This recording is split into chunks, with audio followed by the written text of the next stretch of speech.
হাজি মামু হ্যাঁ হারাকে কোন ঠেলি আইলে? আরে আমি যতদিন বেঁচে আছি যা দেখাচ্ছি দেখেলি। হাজি মামু চারিদিকে পানি আর পানি আর মাঝখানে ফের ডাঙা, রহস্যটা কি জি মামু? এই শোন, তোকে যেমন তেমন জায়গাতে আমি লিয়ে আসিনি।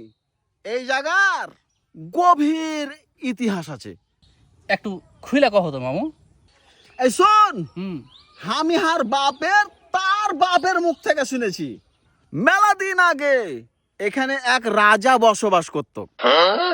আগের যুগের রাজারা রাজারা রাজারা যুদ্ধ করত, কিন্তু ওই যুদ্ধ এখনকার যুদ্ধের মতন যুদ্ধ নয়। তখন বন্দুক লিয়াও যুদ্ধ করত না, কামান লিয়া জাহাজ লিয়াও যুদ্ধ করত না।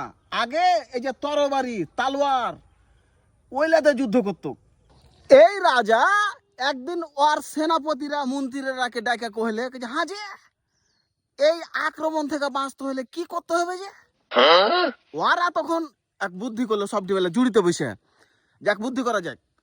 এই চতুর পাশে একটা লদ্দি ঘুরতে হবে। রাজা ওটা মেনে নিলে, চতুর পাশে লদ্দি খুঁড়লে আর অন্য কোন রাজারা যখন আর প্রজারাকে লিয়া যখন একে আক্রমণ করতে আসতো তরবারে লিয়া, তখন হেলা আসতে হতো।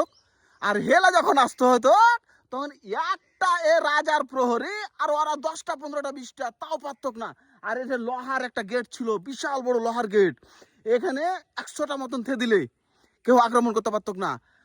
আর ওই দিক দিয়ে বা ওই দিক দিয়ে যে দিক দিয়ে হেলা আসতো আর 2-3টা এরা থাকতো, আরো যেমন ডাঙ্গাতে উঠার আগেই ওরাকে কতাল করে দিত, কিচ্ছু থুতক না।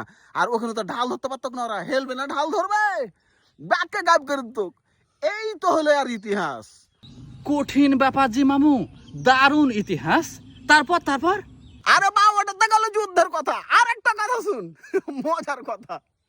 রাজার যখন মন খারাপ থাকতো তখন রাতের বেলা আর রানীরাকে লিয়া নৌকাতে চড়া ঘুরতো ফুরফুরা বাতাসে, এমন মজা মারত রে বা। কঠিন ইতিহাস জি মামু। হ্যাঁ, এত সুন্দর ইতিহাস আমার এখানে এই বেড়া চৌকিতে লুকিয়ে আছে, আমরা জানতুক না কইছ।